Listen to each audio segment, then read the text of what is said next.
Bonsoir à tous. Merci de votre fidélité à notre antenne. Nous sommes le 1er juin 2020. Bienvenue dans le nouveau numéro de votre émission qui passe à la loupe l'actualité sur la maladie à coronavirus. Notre invité de ce jour, Dr Sosinou Aoussi, il est épidémiologiste, secrétaire général du ministère de la Santé et de l'Hygiène publique. Avec lui, nous allons essayer de passer à la loupe les chiffres enregistrés celles-là en ces dernières 24 heures, voire 48 heures. Bonsoir, docteur, et merci d'avoir répondu à notre appel.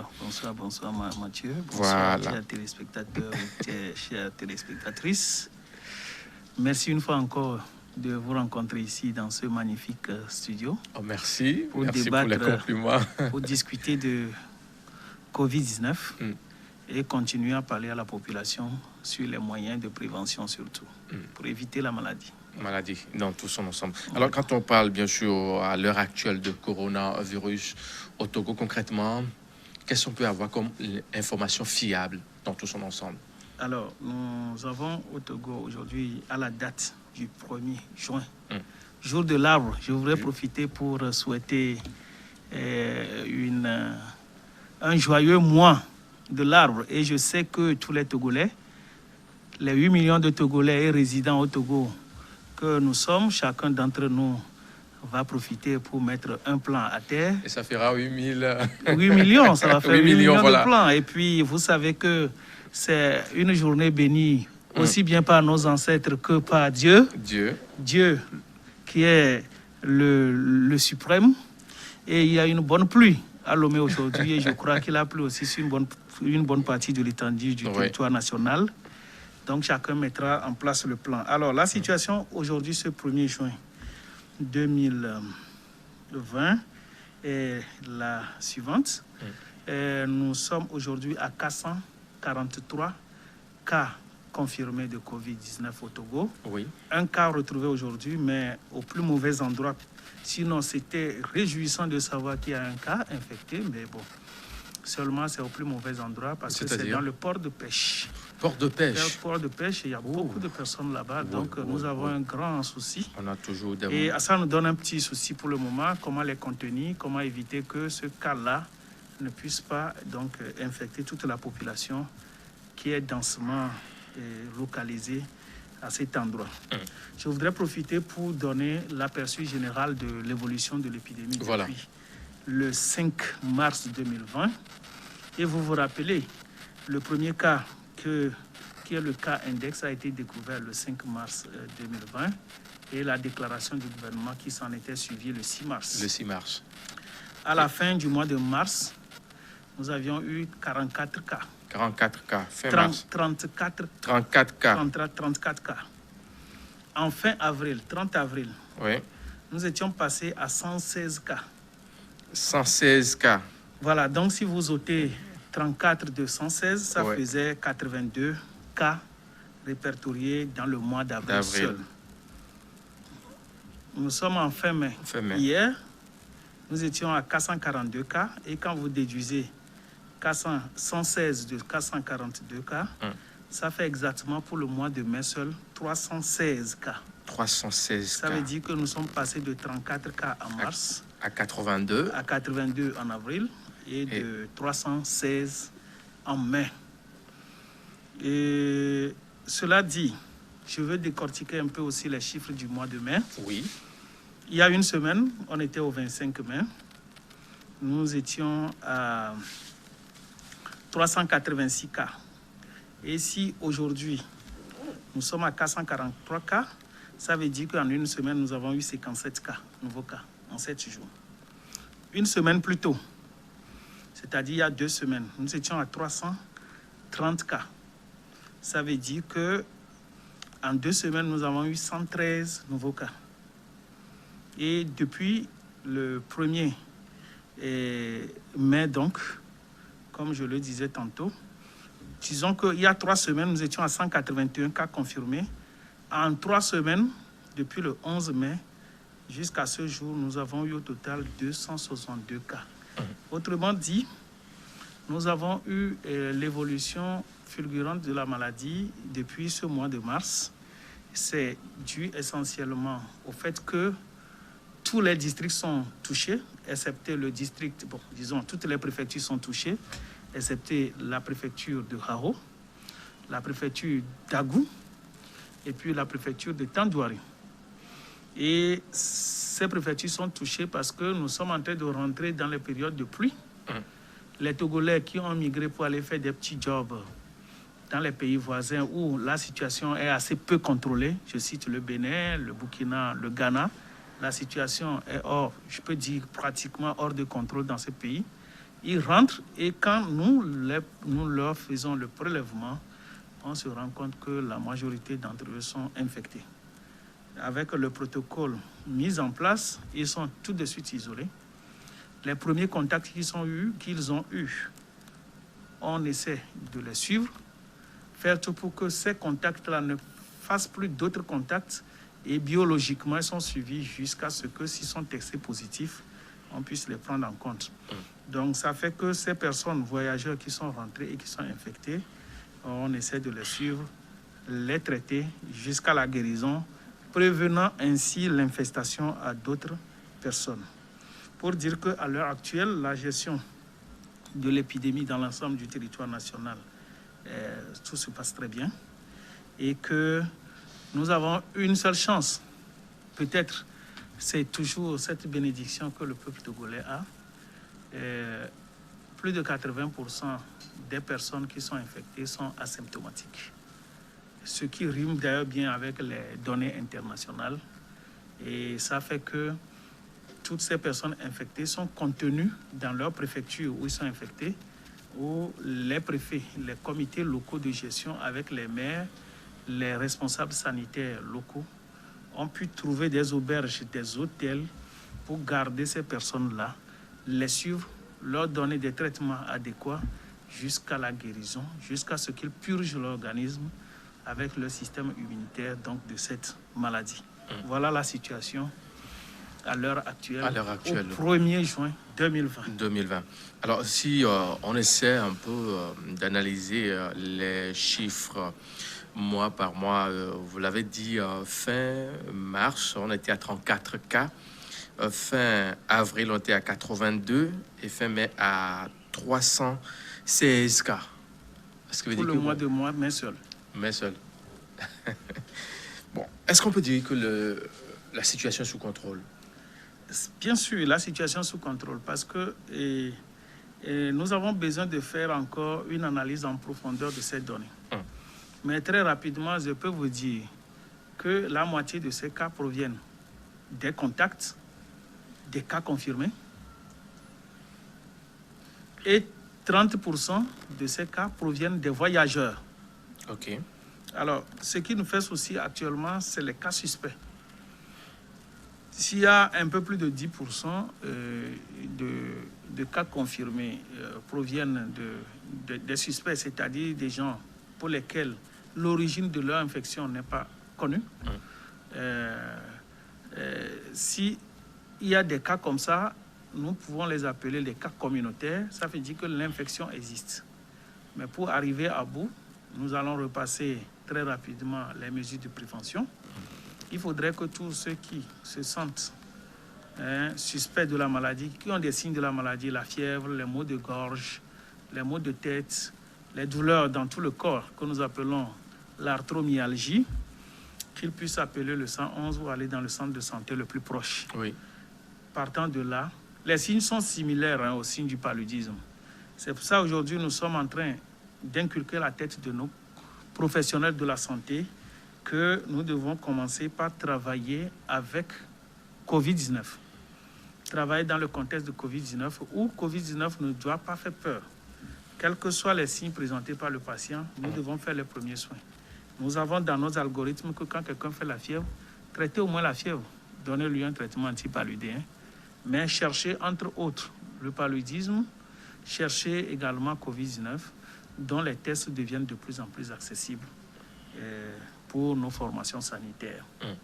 Cela dit, nous pouvons dire que nous avons la maîtrise de la situation, mais il faudrait que la conscience individuelle et collective prévaut sur ces mesures de prévention pour que nous puissions ensemble nous débarrasser totalement de cette maladie. Contenir également les voyageurs qui rentrent. Parce que notre grand souci aujourd'hui, c'est tous ceux qui rentrent du Bénin, du Côte d'Ivoire, du Nigeria, du Burkina et du Ghana. Mais entre-temps, on a ouvert l'aéroport de Lomé a commencé par enregistrer des vols là. Et je vais vous annoncer que l'aéroport de Lomé est ouvert, mais en même temps, un laboratoire de détection vient d'être installé à l'aéroport pour permettre de faire le diagnostic de la maladie. Ce qui fait que tous ceux qui vont arriver vont bénéficier d'un test. Et s'ils sont infectés, ils sont rapidement isolés et suivis et pris en charge. Alors pourquoi laisser la personne jusqu'à arriver au Togo d'abord, ne pas le Togo ne peut pas contrôler les voyages dans un pays étranger. Nous n'avons pas nous ramener les malades. Notre souveraineté nationale s'arrête aux limites de nos frontières. Maintenant, si quelqu'un veut quitter, par exemple, l'Inde pour venir, ou bien l'Australie pour venir au Togo, nous, on ne va pas appeler l'Australie pour dire, mais écoutez, je ne veux pas recevoir cette personne. La personne vient et maintenant, nous, en toute souveraineté, nous faisons ce que nous pouvons dans le strict respect des droits humains. Alors, au cas où la personne est déjà là, on fait les tests et c'est positif, qu'est-ce qui est fait? En fait, nous avons des algorithmes décisionnels. Et parmi les voyageurs, il y a ceux qui sont en transit. Les passagers en transit, au fait, eux ne franchissent pas l'espace international de l'aéroport. Mais en réalité, nous ne faisons pas les tests à ces personnes-là parce qu'ils sont dans l'espace international, d'accord? Ils sont juste de passage. Mais ceux qui ont franchi la limite territoriale, c'est-à-dire le poste de police, le desk de police, et qui sont rentrés sur le territoire national et bénéficieront ou bénéficient systématiquement d'un test biologique pour savoir s'ils sont infectés ou ils ne sont pas infectés. Une fois qu'ils sont infectés, ils sont isolés. On en a déjà eu avec ces derniers 2-3 vols. Oui, bien sûr, il y avait eu des vols le week-end passé. Oui. Bon, surpassé déjà, ça fait surpassé le vendredi, surpassé. Et je crois qu'il y avait un en provenance de Dubaï. Oui, il y avait un en provenance de Koweït, c'est Koweït, et puis de Paris. De Paris. Et je crois que l'un des vols, dans un des avions, il y avait jusqu'à 5 personnes qui étaient infectées. Ces personnes actuellement sont sous traitement. Et puis tous ceux qui ont voyagé à bord de cet avion, ils sont suivis. Un premier test a été fait à eux tous. Après 7 jours, on va faire encore un test pour voir est-ce qu'entre-temps certains ne se sont pas positivés parce qu'ils étaient infectés avant d'arriver. Et au bout de 2 semaines, un autre test sera encore fait pour nous assurer qu'ils ne sont pas porteurs de la maladie. De la maladie, voilà. Parfait. Puisqu'on veut avoir le cœur net par rapport à cette affaire des relances des activités au niveau de l'aéroport. Vous savez, notre force ne réside que dans la détection précoce de la maladie. Et je vous dis que le Togo ne peut pas se donner cette peine, je ne peux pas parler de luxe, cette peine de laisser les gens s'infecter et de se retrouver avec plusieurs Togolais en détresse respiratoire pour lesquels nous n'avons ni les ressources humaines ni les infrastructures nécessaires pour accueillir 500 voire 1000 personnes en difficulté respiratoire et qui nécessitent des soins intensifs ou de la réanimation. Le gouvernement actuellement a aidé à mettre en place des structures adéquates, mais ça a ses limites. Vous connaissez, le CHR Lomé Commune a prévu une vingtaine de lits de réanimation. C'est loin quand vous prenez en temps la France, des 10 000 personnes qui étaient en réanimation. Vous voyez, si le Togo avait 10 000 personnes en réanimation, ça va tétaniser tout le monde. Même s'il y a la place, il faut qu'il y ait de la ressource humaine qualifiée. Les ressources humaines, il faut qu'il y ait des équipements adaptés. Actuellement, nous avons beaucoup d'équipements, mais ce n'est pas pour réanimer 10 000 personnes. On ne peut pas. Voilà. Donc, nous faisons les mesures préventives, la détection précoce pour prévenir l'infection à la population. Alors, donc, ce qui veut dire qu'à la date de ce 1er juin 2020, nous avons 215 cas actifs, 215 cas guéris, et avec 13 les 13 décès. Et voilà. C'est ça exactement la situation, moitié-moitié. Nous sommes contents que plus de 200 personnes aient été guéries de la maladie, purgées, ils rentrent dans la population et vivent normalement. Bien évidemment, on leur demande de continuer pas à utiliser les masques comme ceux qui n'ont pas été infectés. ils ont une immunité, mais c'est une immunité transitoire parce que des études commencent par prouver que certains n'ont pas d'immunité suffisante les protégeant contre une nouvelle infection. Donc, il faudra qu'ils puissent prendre aussi les mesures nécessaires pour prévenir la maladie, notamment le respect de tous les gestes et mesures barrières.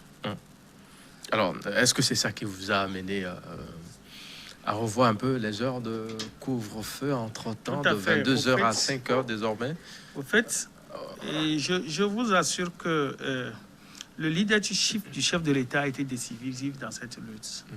Ainsi, il n'a pas été lui-même porteur de la gestion de cette épidémie au haut niveau, en tant que président du comité de crise, s'il n'a pas eu la magnanimité d'esprit de mettre en place une coordination multisectorielle, la CNGR, la Coordination nationale de gestion de la riposte au Covid-19, qui gère tous les aspects de Covid-19 en relation avec tous les départements gouvernementaux, et que si également des comités locaux dirigés par les préfets dans lesquels se trouvent les maires, les responsables sanitaires, les responsables des forces de défense et de sécurité, aujourd'hui, nous ne pouvons pas être fiers d'avoir à maîtriser jusqu'à ce point l'évolution de cette épidémie dans le pays.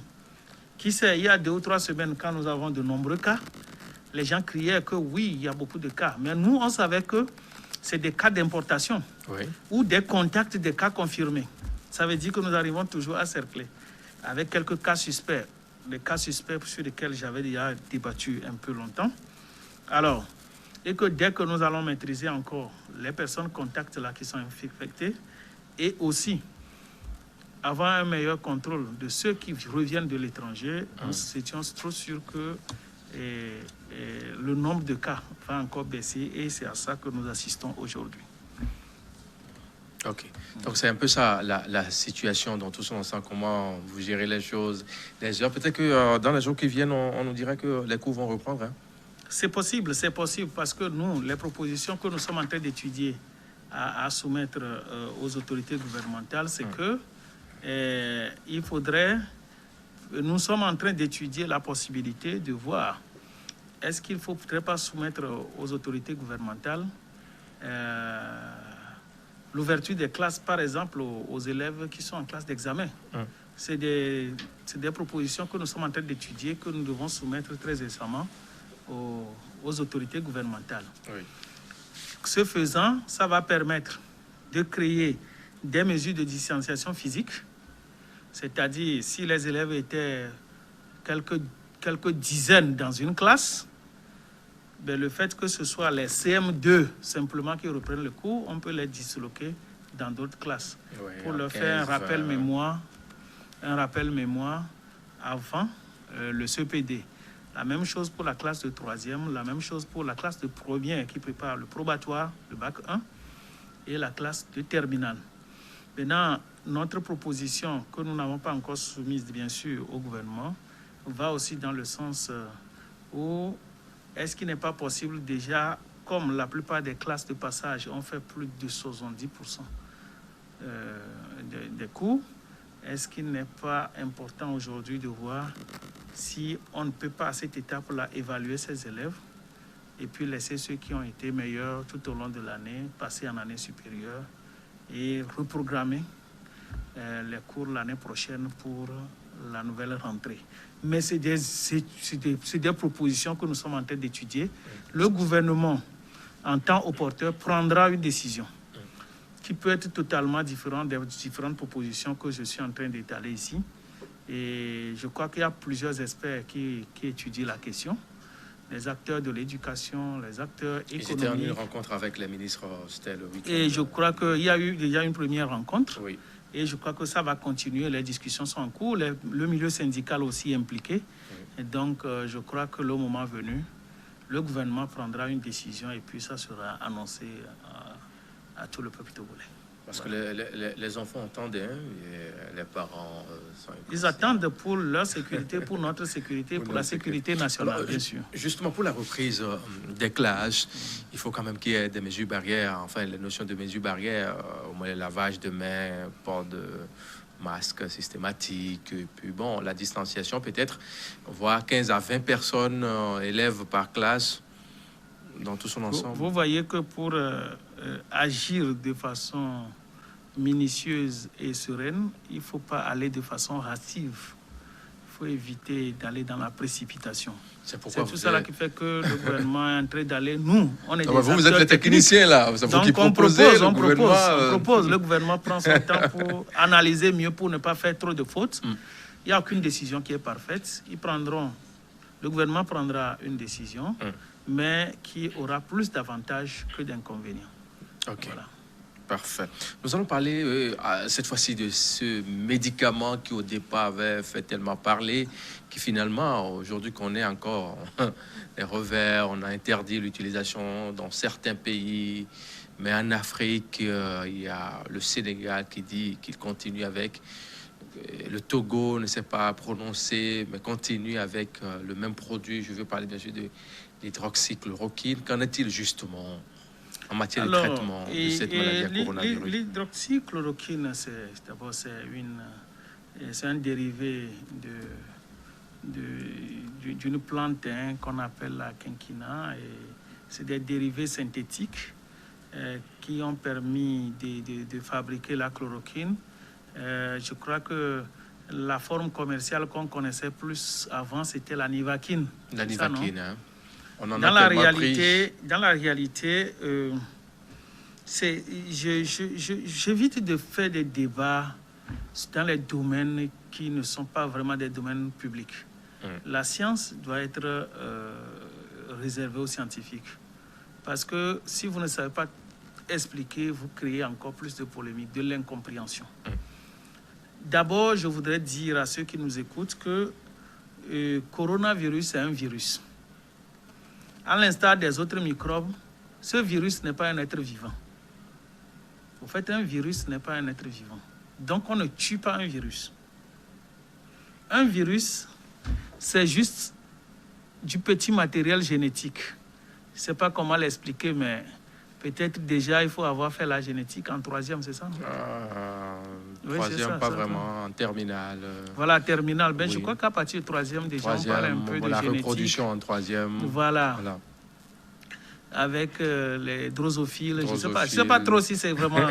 Quand on fait la génétique, il y a un peu de génétique à partir du 3e. C'est beaucoup plus quand même fait en terminale, que ce soit en série A ou série D. Donc, c'est un petit grain de protéines. C'est une petite portion de chaîne protéinique qui devient pathogène, entraîne la maladie que quand il arrive à rentrer dans une cellule dans laquelle ce grain-là peut se multiplier. Ce brin de protéines-là peut se multiplier. Alors, il réussit malicieusement à intégrer, à rentrer à l'intérieur de la cellule, s'intègre dans son génome, puis se duplique pour produire plusieurs brins de protéines que nous appelons virions pour réinfecter d'autres cellules, ainsi de suite, ainsi de suite. Donc, on ne met pas un traitement pour tuer un virus, mais on peut mettre un traitement, par exemple, pour protéger les cellules qui peuvent s'infecter là, de ne pas être infectées, par exemple. On peut donner un traitement pour éviter que, même si le virus rentre dans le génome cellulaire, il ne puisse pas se répliquer. Ainsi de suite, ainsi de suite. C'est ça les mécanismes. C'est pour ça que, pour toutes les maladies virales, on ne parle jamais d'un médicament qui tue le virus, puisque le virus n'est pas un être vivant. Si vous voulez tuer le virus, ça veut dire que vous avez tué votre propre cellule, vous tuez vous-même. Ok. C'est ce que ça veut dire. Mais on donne des médicaments qui perturbent la multiplication de ce virus ou l'entrée de ce virus dans la cellule qu'il doit infecter, ainsi de suite. Dans le cas d'espèce, c'est que la science ne fait pas ce qui s'était passé. Où il y a une nouvelle maladie et puis ça parle beaucoup et tout le monde fait de la supputation. On dit des choses que la rue ne peut pas comprendre. les réseaux sociaux aidant, on devait avoir plus de droits de réserve. Alors, il s'est avéré dans certaines études que une maladie qui, pour la plupart du temps, 8 personnes sur 10 vont guérir sans avoir même les signes de la maladie, il s'est avéré que des chercheurs ont prouvé que en donnant l'hydroxychloroquine à certaines personnes qui sont infectées, ça améliore la guérison, en tout cas la durée de la guérison. Ils ont tenté de prouver également que en donnant l'hydroxychloroquine, ça évite d'avoir des complications. Alors, d'autres études ont affirmé le contraire, que c'est plutôt l'hydroxychloroquine qui pourrait entraîner des complications parce que c'est après tout un médicament. Oui. Certes, il a des effets secondaires, de simple à grave. Alors, une dernière étude qui est une étude multidimensionnelle, hein, c'est une étude analytique qui est une revue systématique hein, de tous les dossiers des patients issus de plusieurs pays qui a montré que l'administration systématique de l'hydroxychloroquine a plutôt précipité certaines personnes à la mort parce qu'ils ont été administrés chez des patients qui avaient des pathologies préexistantes qui ne supportaient pas la chloroquine. Bref, quelle est l'attitude du Togo face à ça? Et nous avons inclus l'hydroxychloroquine dans notre protocole. Pour le moment, nous n'avons pas recensé d'effets secondaires graves. Mais il n'y a pas que l'hydroxychloroquine. Jusqu'à présent, si on veut parler des 13 personnes qui sont décédées au Togo, dans la réalité, nous n'avons pas encore reçu un patient qui est infecté de Covid et qui présente des signes mineurs et qui en est décédé. Autrement dit, on traite le malade et non simplement la maladie. Le traitement du malade inclut le traitement de ces symptômes, mais aussi l'utilisation des médicaments qui peuvent viser la cause de la maladie, mais aussi la prise en charge des comorbidités. C'est-à-dire, si la personne est diabétique, il faut donc la traiter. Si c'est un goutteux, il faut la traiter, ainsi de suite, ainsi de suite. Ce qui veut dire qu'à l'heure actuelle, nous continuons l'hydroxychloroquine, mais nous ne sommes pas en mesure de vous dire que si ceux qui sont guéris, ils le sont parce qu'ils ont pris l'hydroxychloroquine. Ils sont guéris parce que nous avons fait le traitement du patient dans son ensemble. Nous avons su prendre en charge son diabète. Nous avons su prendre en charge son hypertension artérielle. Nous avons pu traiter sa fièvre et contrôler sa température, etc., etc. Voilà, donc c'est dans ce sens-là il faut apprécier les choses. Et je voudrais rappeler que nous ne croyons pas que l'hydroxychloroquine, c'est un médicament miracle. Mais nous ne perdons rien en l'utilisant. Surtout que nous sommes dans un pays d'endémie palustre. Oui. Bientôt, nous allons assister même à un pic épidémique avec un nombre plus élevé que normalement en donnant la chloroquine, même si ça n'a pas d'effet sur le SARS-CoV-2 qui est le nom du virus qui entraîne le Covid, ça va agir sur les plasmodiums et ainsi éviter de faire le paludisme. Voilà. Aussi simple que ça. C'est pour ça que nous on l'utilise sans façon, parce que c'est un médicament que nous connaissons depuis. Nous savons manipuler ça. Alors, c'est ce qui est étonnant d'ailleurs dans cette affaire quand on dit il y a des effets secondaires, il fait ci, il fait ça. Il y a des effets secondaires. On est quand même habitué à cette molécule en fait. Pas tant. C'est d'abord amer, ça donne un peu de vertige. Et vous gardez le goût amer un peu longtemps. Bon, c'est tout simplement ça. Bon, bref, nous l'utilisons. Mais je vous assure qu'à l'échelle du Togo, on ne peut pas dire aujourd'hui que oui, les gens sont guéris à cause de ça. Mais comme je le disais tantôt, on traite le patient d'une façon holistique. Voilà, et non juste... On n'est pas en train de chercher Covid à traiter. Et puis on le laisse. Si vous traînez l'hypertension, diabète, ulcère, tout ça là, on vous traite dans tout. Exactement. Vous voyez qu'ils ne peuvent que guérir. Ils ne peuvent que guérir. Malheureusement, les 13 décès que nous avons, certains ont été découverts en post-mortem, c'est-à-dire qu'ils étaient morts Ben, on a fait le prélèvement, on a trouvé que... Et d'autres, il y en a qui ont fait AVC, et puis on a prélevé, on s'est rendu qu'ils ont Covid, et maintenant c'est de savoir est-ce que c'est Covid qui les a tués. Et maintenant, ceux qui sont morts réellement dans le contexte Covid, c'est ceux qui, ils avaient les signes, mais ils sont restés à la maison, ils sont arrivés au stade très, très, très avancé de la maladie où, malgré tous les efforts, on n'a pas pu les sauver. On n'a pas pu les sauver. C'est ça. Il faut reconnaître quand même que vous faites du bon Et je boulot, suis contre un peu trop de bruit. C'est pas parce qu'on a publié quelque chose et puis... Et c'est pour ça d'ailleurs qu'au Togo, c'est seul le coordonnateur de la CNJR qui s'était prononcé en disant que l'étude de Lancet avait quelques biais. Il y avait les biais de sélection, mais aussi des biais d'information. C'est des termes épidémiologiques de recherche un peu complexes à expliquer. Et le biais de sélection et le biais d'information qui pourrait aussi mettre en quelque sorte en cause les résultats obtenus, mais il ne l'a pas mis totalement en cause. Nous, on continue. Nous ne glorifions pas la chloroquine comme étant un médicament magique, pas du tout.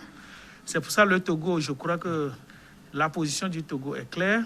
On a laissé la science aux scientifiques. Les politiciens ne mettent pas leur bouche dans... En tout cas, ils n'interviennent pas dans les protocoles thérapeutiques. Nous voudrons inviter la population à laisser tomber les débats sur la thérapeutique. Nous connaissons bien notre métier.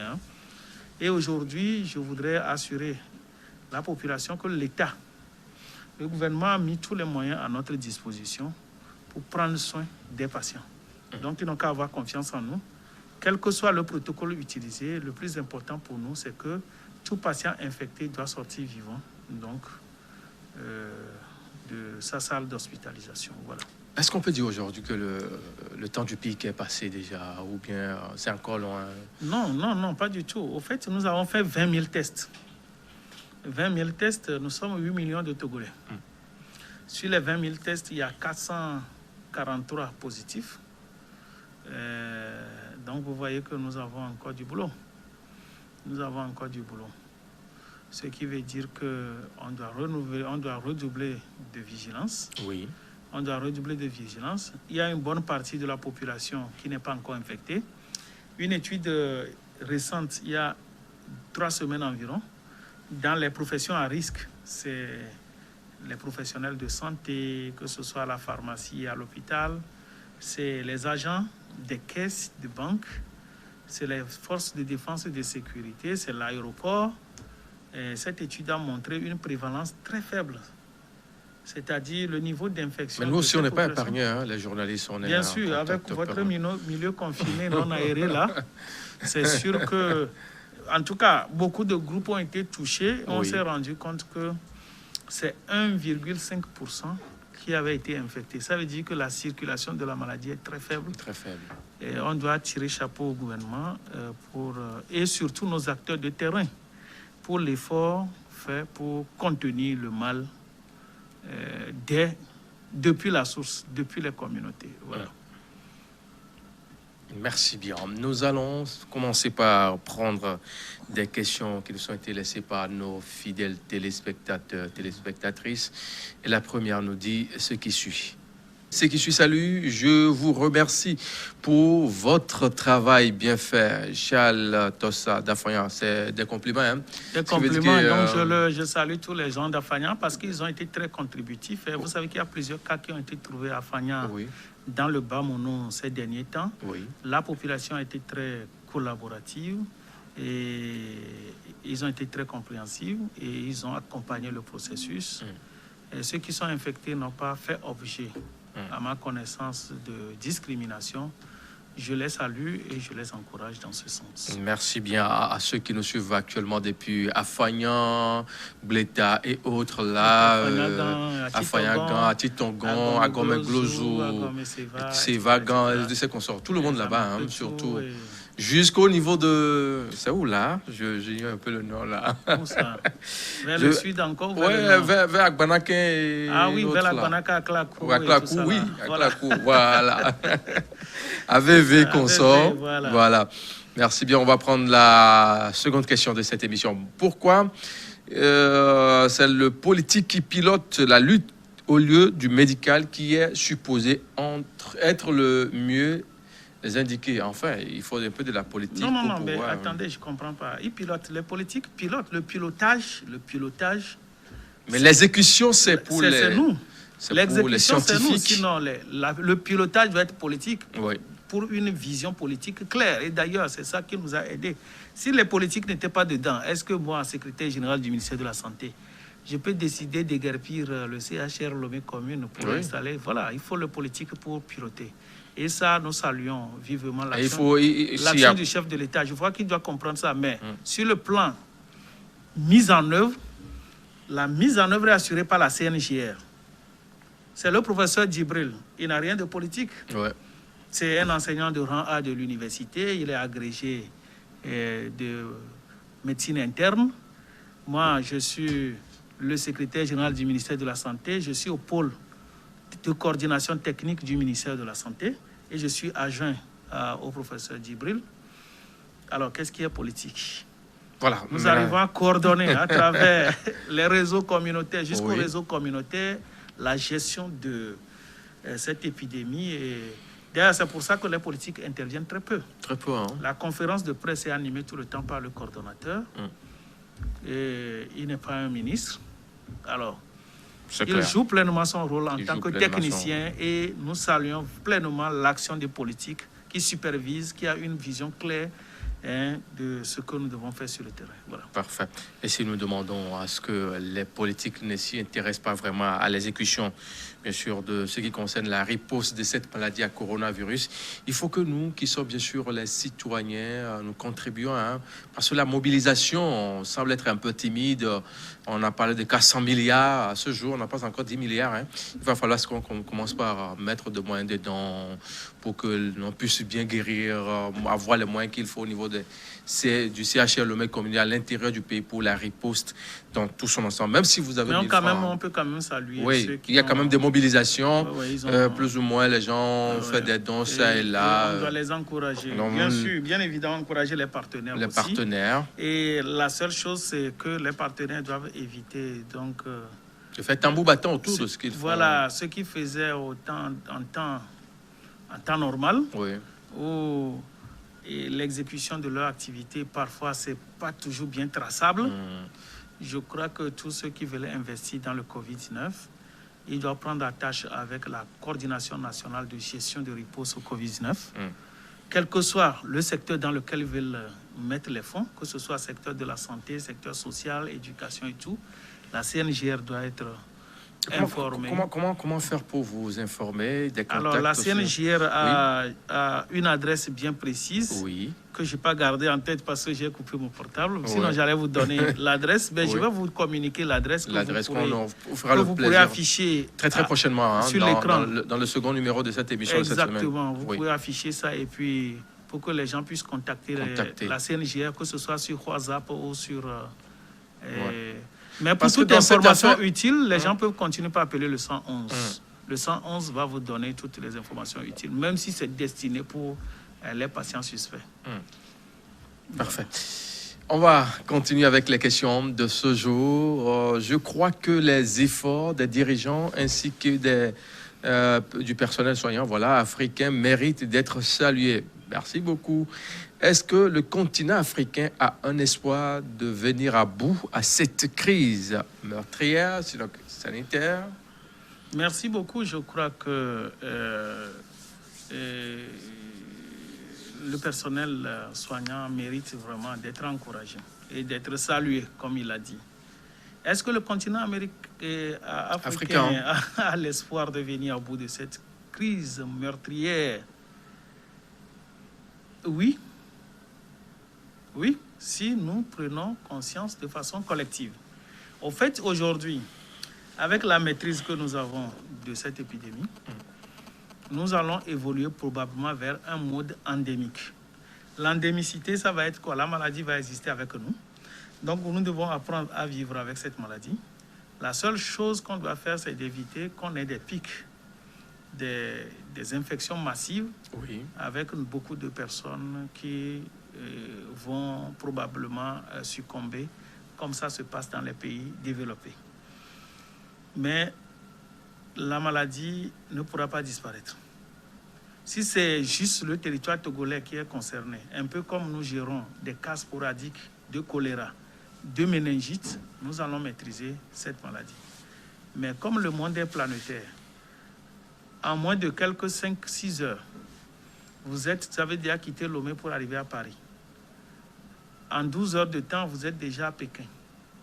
Vous voyez qu'à tout moment, quelqu'un peut arriver dans le pays avec la maladie et entraîner des infestations.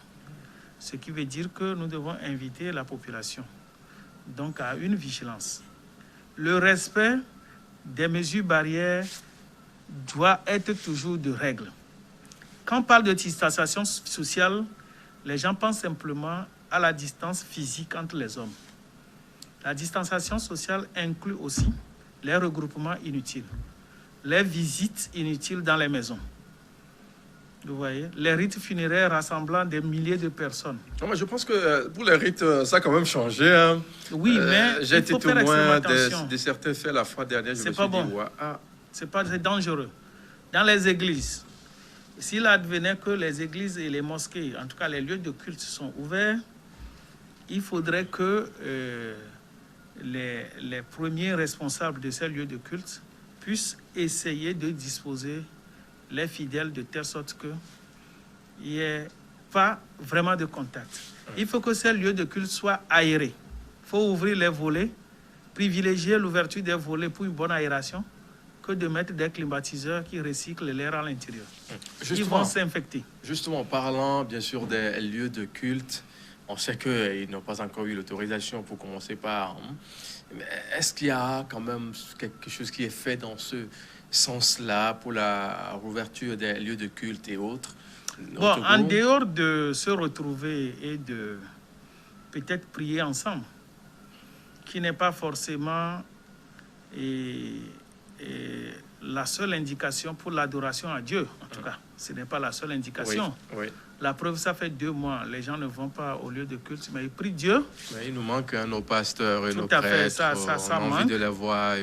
S'il faut aller, vous avez vu, je ne veux sans le citer, vous avez vu, il y a un homme d'État d'un pays qui a toujours nié l'existence de ce virus. Lui-même, il est un pasteur, il a toujours organisé les prières, mais malheureusement, la maladie est en train de frapper actuellement à sa porte. Ouais. Vous voyez, ça c'est pas beau, ça. C'est-à-dire, il faudrait qu'eux-mêmes ils vivent la situation avant de se rendre compte que c'est des erreurs. Et ne mélangez pas Dieu au phénomène naturel. C'est Dieu aussi qui a créé le microbe, qui a créé le virus. Quand Dieu vous envoie un message, qu'il faut respecter ce message-là, ce n'est pas la peine de le défier. Et je crois que nos messages doivent être clairs. La distanciation sociale inclut la distance physique, le respect de la distance physique de moins 1 mètre entre les hommes, d'éviter les rassemblements inutiles, les sports de masse, les regroupements à la plage, les regroupements de plus de 15 personnes. En tout cas, l'État togolais a fixé 15 personnes au rituel funéraire, ainsi de suite. La fermeture des églises, la fermeture des écoles. Je crois que c'est pour créer cette distanciation sociale, pour freiner la propagation de la maladie, et nous avons intérêt à respecter cela. Parfait. 15 personnes pour les rituels de funérailles. Mais pour les mariages, au moins à 50, non? 50 personnes, ou bien c'est pas ça? C'est pas nécessaire. Le mariage aujourd'hui, ça doit être réduit. Ça doit être réduit à moins de 15 personnes aussi, toujours. 15 personnes toujours. 15 personnes toujours maximum. Parce qu'au fait, aujourd'hui, les lieux de rassemblement, c'est 15 personnes. Dans les lieux de travail, il faut privilégier les téléconférences. Vous voyez. Oui. Moi, je pouvais rester à la maison. C'est rentré dans les habitudes maintenant. Hein? Exact. Moi, je pouvais rester à la maison et animer cette émission en direct avec vous. Ce qu'on va commencer par faire très très prochainement. Voilà. Ouais, le faire directement avec vous, un peu partout où vous êtes. L'essentiel, c'est qu'on ait peut-être à votre niveau une bonne connexion pour pouvoir mieux faire le travail dans tout son ensemble. Ça nous expose, nous tous, moins au risque d'être infectés. La maladie est là. Nous sommes encore des sujets naïfs, susceptibles d'être infectés. Donc, il faut qu'on s'expose le moins possible. C'est pour ça que la maîtrise de cette épidémie au Togo aujourd'hui ne veut pas signifier que nous avons vaincu la bataille, non. Au contraire, nous devons rester toujours vigilants. C'est pour ça qu'à la reprise des cours, les enseignants doivent rester vigilants. le lavage systématique des mains, le port de masque, et garder la distance. Respect de la distance. Et aussi, aujourd'hui, on ne peut plus se tenir devant quelqu'un et puis parler dans son visage comme ça. Il faut tourner la bouche de côté. Hein? Et toutes ces mesures-là pourront contribuer donc à limiter la propagation de la maladie. Docteur Aoussi, je rappelle que vous êtes bien sûr le secrétaire général du ministère de la Santé, de l'Hygiène publique et l'adjoint bien sûr du coordonnateur de national bien sûr. C'est déjà la fin, on a en plus 30 secondes pour clôturer cette émission. Donc je voudrais une fois encore remercier donc les téléspectateurs et les téléspectatrices pour leur dévouement à suivre nos émissions parce qu'ils vont constituer le relais de nos messages au niveau communautaire. Voilà. Je voudrais également leur dire que c'est seul le respect des mesures barrières. Il n'y a pas encore de médicaments. Entre grippe pour tuer, le virus n'étant pas un être vivant, on ne le tue pas. Il n'y a pas encore de médicaments. La seule chose qu'on peut faire, c'est d'éviter d'être infecté. Voilà. Merci beaucoup. Et merci à vous aussi pour votre fidélité. On se donne rendez-vous demain, c'est-à-dire le 2 juin 2020.